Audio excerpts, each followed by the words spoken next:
Assalamualaikum warahmatullahi wabarakatuh. Saya Yesi Meleniari, NIM 18172011085. Di sini saya akan sedikit membahas tentang salah satu materi tentang ukuran dan struktur pasar dengan subbab bentuk struktur pasar. Kemudian hubungannya dengan kunjungan industri yang telah saya lakukan. Industri yang saya kunjungi yaitu berupa home industri sandal bandol di Desa Banaran.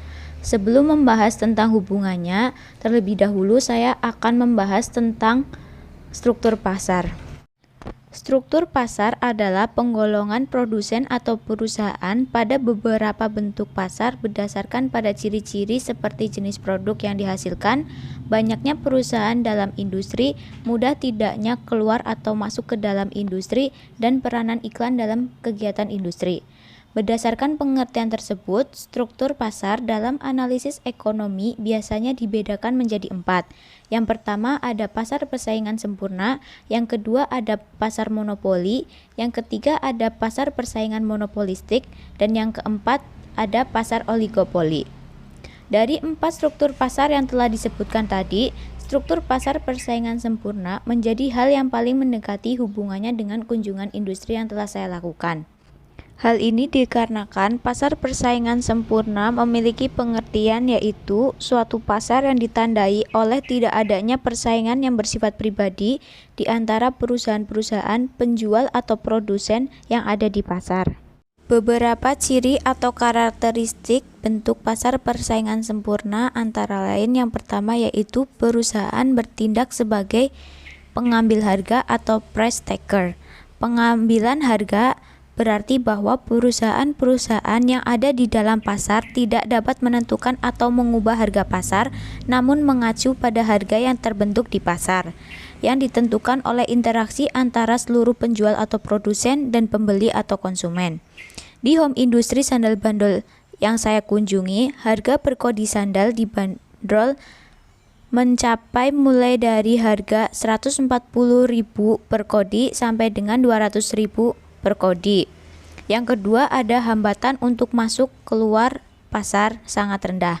Jika perusahaan mengalami kerugian dan ingin meninggalkan industri atau pasar tersebut, langkah ini dapat dengan mudah dilakukan karena tidak sama sekali terdapat hambatan baik secara legal ataupun dalam bentuk lain. Karakteristik pasar persaingan sempurna yang ketiga adalah produsen di pasar menghasilkan barang yang serupa. Barang yang dihasilkan berbagai perusahaan tidak mudah untuk dibedakan karena barang yang dihasilkan sangat sama atau serupa. Tidak terdapat perbedaan yang nyata antara produk perusahaan satu dengan produk perusahaan lainnya. Di setiap produsen home industry, sandal bandol memiliki cara pembuatan yang sama dan hampir memiliki motif yang sama juga, sehingga akan sulit untuk membedakan produsen mana yang membuat sandal tersebut.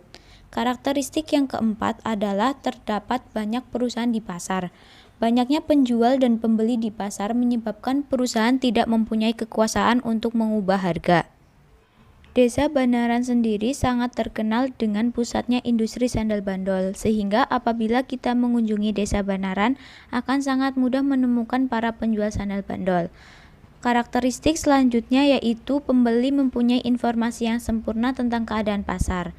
Dalam pasar ini diasumsikan bahwa setiap konsumen mempunyai informasi yang sempurna tentang keadaan di pasar, khususnya mengetahui tingkat harga barang yang berlaku di pasar. Sehingga apabila ada suatu perusahaan atau produsen yang menaikkan harga barang yang dijualnya, konsumen akan meninggalkannya karena dianggap harga barang tersebut lebih mahal dari harga pasar yang berlaku.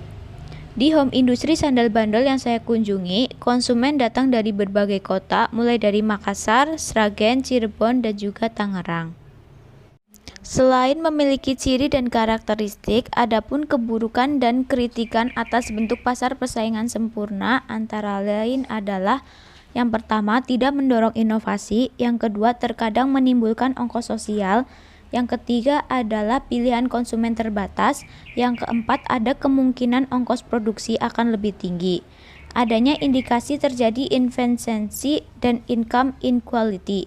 Hal ini diakibatkan tidak adanya efisiensi pemanfaatan sumber daya dan adanya distribusi pendapatan yang kadang tidak merata.